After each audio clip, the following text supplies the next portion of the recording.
Charlie उस लाश का चेहरा देखते हुए अपना मुंह फाड़ते हुए कहता है, ये क्या, यक्षिणी तो अब बूढ़ों को भी अपना शिकार बनाने लग गई है। उसकी हवस तो कुछ ज्यादा ही बढ़ गई है, पर यक्षिणी ने इन्हें क्यों मार दिया। चार्ली और वर्चस्विनी के सामने रतनपाली की लाश पड़ी हुई थी। यक्षिणी ने अपना शिकार और किसी को नहीं बल्कि रतनपाली को ही बनाया था। चार्ली अपनी बात को आगे जारी रखते हुए कहता है, ये क्या, पहले यक्षिणी ने बेटे को शिकार बनाया और फिर अब बाप को, दोनों को निपटा दिया। वर्चस्विनी गुस्सा करते हुए कहती है, चार्ली, यहाँ पर किसी का खून हो गया है और तुम हो कि ऐसी बातें कर रहे हो। चार्ली को अपने आप पर शर्मिंदगी महसूस होती है, इसलिए वो कुछ बोलता नहीं है। वर्चस्विनी रतनपाली के सीने को छूने लग जाती है, जो कि खून से लथपथ था। लगता है इसका भी हार्ट गायब है। आखिर ये खूनी लोगों के हार्ट गायब करके करना क्या चाहता है, कुछ समझ नहीं आ रहा। वर्चस्विनी रतनपाली की लाश के पास सबूत ढूंढने लग जाती है। तभी उसे रेत के ऊपर एक अजीब सी कलाकृति दिखाई देती है, जिसे खून से बनाया गया था। एक गोला बना हुआ था जिसके अंदर एक स्टार बना हुआ था। स्टार के 6 खानों के अंदर 1 से लेकर 6 तक देवनागरी लिपि में गिनती लिखी हुई थी। वर्चस्विनी उस कलाकृति को देखते हुए कहती है, मुझे ऐसा क्यों लग रहा है जैसे इस कलाकृति को मैंने इससे पहले भी कहीं देखा है। चार्ली उस कलाकृति को देखते हुए फटाक से कहता है, अरे मैडम जी, शायद आप भूल गईं, पर मुझे याद है, ये वैसी कलाकृति है जैसी मोहित के लाश के पास भी बनी हुई थी। अब तो मानिए कि इसे उस यक्षिणी ने ही मारा है। वर्चस्विनी कुछ जवाब नहीं देती है, बल्कि मन ही मन सोचने लग जाती है, आखिर इस निशान का मतलब क्या है, क्यों खूनी बार बार यही निशान बनाता है। कुछ न कुछ राज तो जरूर छुपा है इस निशान के पीछे। वर्चस्विनी अपने कदम आगे बढ़ाते हुए चार्ली से कहती है, चार्ली, पहले मोहित को मारा गया, फिर रतनपाली को। आखिर कौन इनसे अपनी दुश्मनी निकाल रहा है, कौन इनका दुश्मन हो सकता है। जब मैंने इनके बैकग्राउंड के बारे में पता करने को बोला था तो एक भी दुश्मन नहीं निकला था क्या इनका। चार्ली घबराते हुए रेत की तरफ इशारा करते हुए कहता है, मैडम जी, जरा वो तो देखिए। जिस तरफ चार्ली ने इशारा किया था, जब वर्चस्विनी उस ओर अपनी नजरें करती है तो देखती है कि रेत पर हिंदी में खून से कुछ लिखा हुआ था। वर्चस्विनी उन शब्दों को पढ़ते हुए कहती है, अगला शिकार अमावस्या को। चार्ली खून से लिखे गए शब्दों को देखते हुए कहता है, मैडम जी वो देखिए, इस बार तो यक्षिणी लिख कर भी गई है कि अगला शिकार वो अमावस्या को करने वाली है, और अमावस्या की रात को तो आपको भी पता है यक्षिणी ही शिकार करती है। वर्चस्विनी गुस्सा करते हुए कहती है, चार्ली, यहाँ पर कातिल हमें चैलेंज कर रहा है और तुम हो कि अभी तक यक्षिणी के पीछे पड़े हुए हो। कातिल कुछ ज्यादा ही ओवर कॉन्फिडेंट लगता है, या कुछ ज्यादा चालाक। मैं भी देखती हूँ कि कैसे वो अमावस्या की रात को किसी को अपना शिकार बनाता है। इस बार तो मैं उसे किसी भी हालत में पकड़ कर ही रहूंगी, और तुम्हें भी ये पता चल जाएगा कि इसके पीछे यक्षिणी नहीं बल्कि कोई और है। चार्ली मुंह बनाते हुए कहता है, देखते हैं मैडम जी किसे पता चलता है, मुझे या आपको। वर्चस्विनी झट से पूछती है, क्या कहा तुमने चार्ली। चार्ली बात को बदलते हुए कहता है, वो मैडम जी, मैं बोल रहा था कि लाश को पोस्टमार्टम के लिए भेज दूं क्या। वर्चस्विनी बिचकते हुए कहती है, ये भी कोई पूछने वाली बात है क्या। चार्ली, जाहिर सी बात है, लाश को पोस्टमार्टम के लिए तो भेजना ही पड़ेगा ना, तभी तो जाकर कुछ पता चलेगा। चार्ली बिना कोई सवाल किए लाश को उठाने के लिए स्ट्रेचर बुलवाता है। लाश को स्ट्रेचर पर रखकर ले जाया जा रहा था। जब रतनपाली की लाश को बैरिकेड्स के पास से एम्बुलेंस में ले जा रहे थे, वहीं बैरिकेड्स के पास युग और कायर खड़े हुए थे। जब युग रतनपाली की लाश को देखता है तो अपना मुंह फाड़ते हुए कहता है, ओह माय गॉड, इसका मतलब वो बूढ़ा जिसके बारे में कागज में लिखा हुआ था वो और कोई नहीं बल्कि रतन अंकल थे।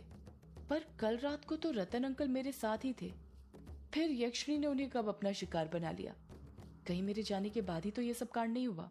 कायर हैरानी के साथ कहता है, क्या कहा तूने, रतन अंकल आखिरी बार तुझसे मिले थे। युग कुछ जवाब नहीं देता, क्योंकि उस वक्त तो खुद उसके मन में बहुत सारे सवाल चल रहे थे। युग बड़बड़ाता है, यक्षिणी ने रतन अंकल को क्यों मार दिया, कहीं इसलिए तो नहीं क्योंकि कल रात वो मुझे मेरी माँ के बारे में कुछ बताने वाले थे। आखिर ऐसा क्या बताने वाले थे रतन अंकल मुझे मेरी माँ के बारे में कि यक्षिणी ने उन्हें मार दिया। युग घबराते हुए कायर से कहता है, कायर, चल निकलते हैं यहाँ से। कायर युग को मना करते हुए कहता है, निकलते हैं पर क्यों, अभी तो आए थे हम यहाँ पर, और तू है कि निकलने की बात कर रहा है। तुझे यहाँ पर आने की भी जल्दी हो रही थी और जाने की भी जल्दी कर रहा है, क्यों। युग झट से जवाब देता है, वो इसलिए यार, क्योंकि रतन अंकल से आखिरी बार मैं मिला था, और यदि वर्चस्विनी जी को ये बात पता चल गई तो तू भी जानता है क्या होगा। वर्चस्विनी जी फिर से मुझ पर शक करने लग जाएगी। युग के कहने पर कायर वहां से जाने के लिए राजी हो जाता है और वो दोनों वहां से निकल जाते हैं। वर्चस्विनी और चार्ली स्पॉट के आसपास तहकीकात करने लग जाते हैं। उन्हें तहकीकात करते करते आधा घंटा हो गया था, पर उनके हाथ कुछ नहीं लगा था। वर्चस्विनी सुराग ढूंढते हुए चार्ली को आवाज लगाते हुए कहती है, चार्ली, कुछ मिला क्या? चार्ली रेत पर से नीला कच्छा उठाते हुए कहता है, मैडम जी, एक कच्छा मिला है। एक यही उसके कपड़ों में से बचा हुआ था, वो भी मिल गया।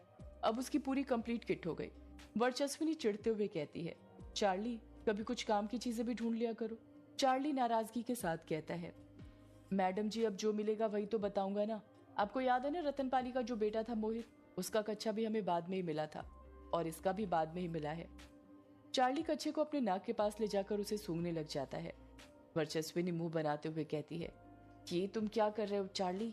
चार्ली अपने भवें ऊपर नीचे करते हुए कहता है, मैडम जी, इस कच्छे में से तो शराब की गंध आ रही है और इसके कपड़ों में से भी आ रही थी। लगता है कल खूब पेल के शराब पी थी इसने। चार्ली, ये शराब का ही तो असर है कि कोई रतनपाली को मार कर चला गया।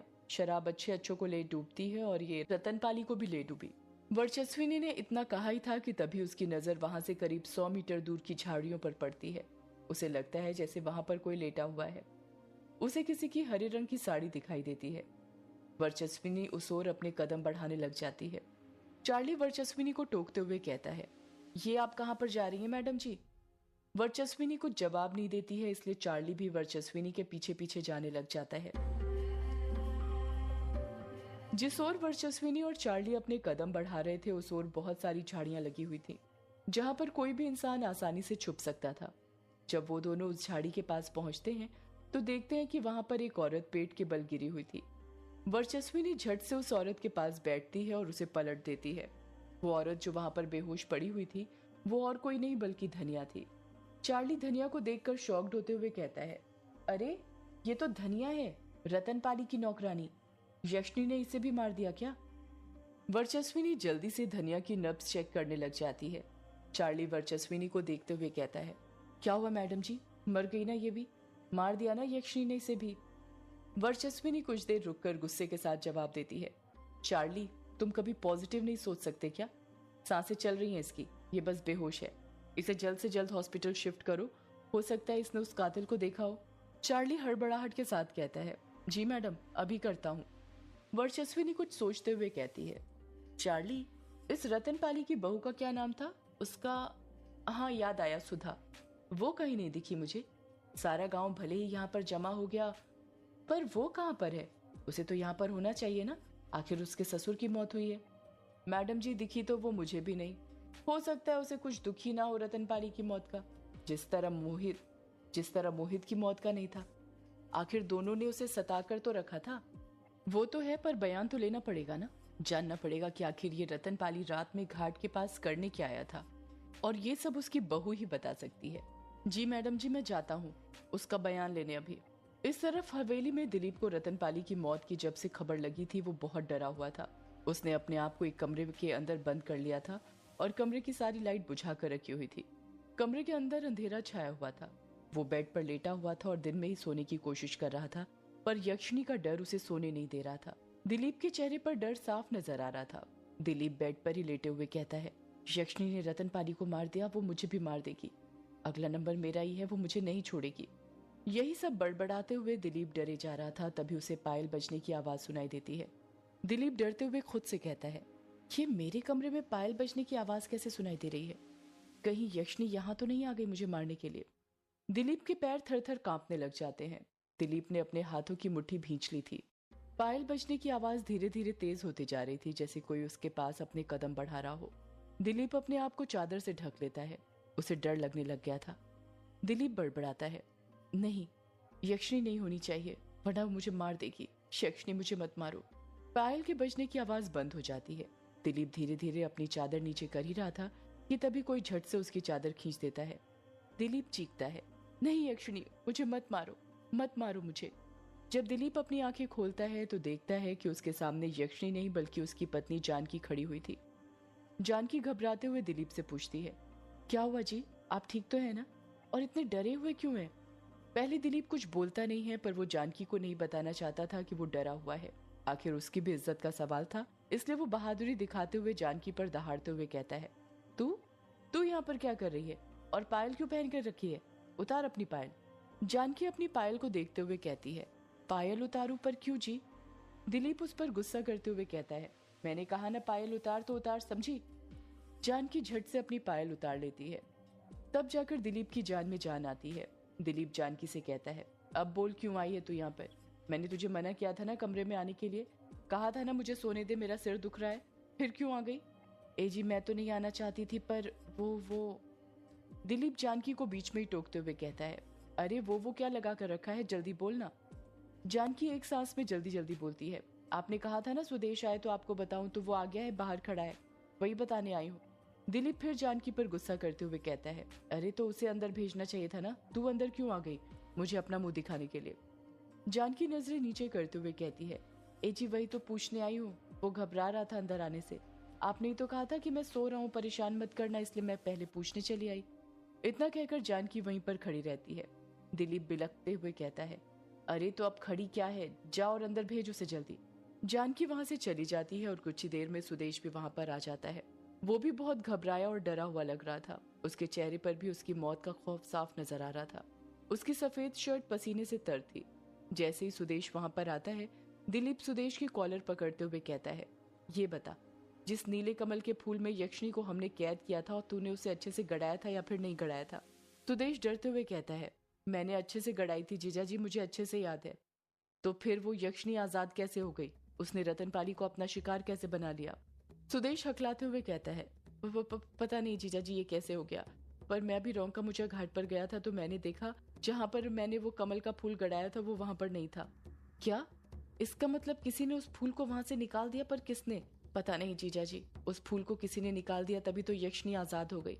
अब वो हमें भी मार देगी क्योंकि हमने ही उसे कैद किया था ना। सुदेश डरते हुए कहता है, यक्षिणी अब हमें भी मार देगी जीजा जी, जीजा जी कुछ कीजिए, मैं मरना नहीं चाहता।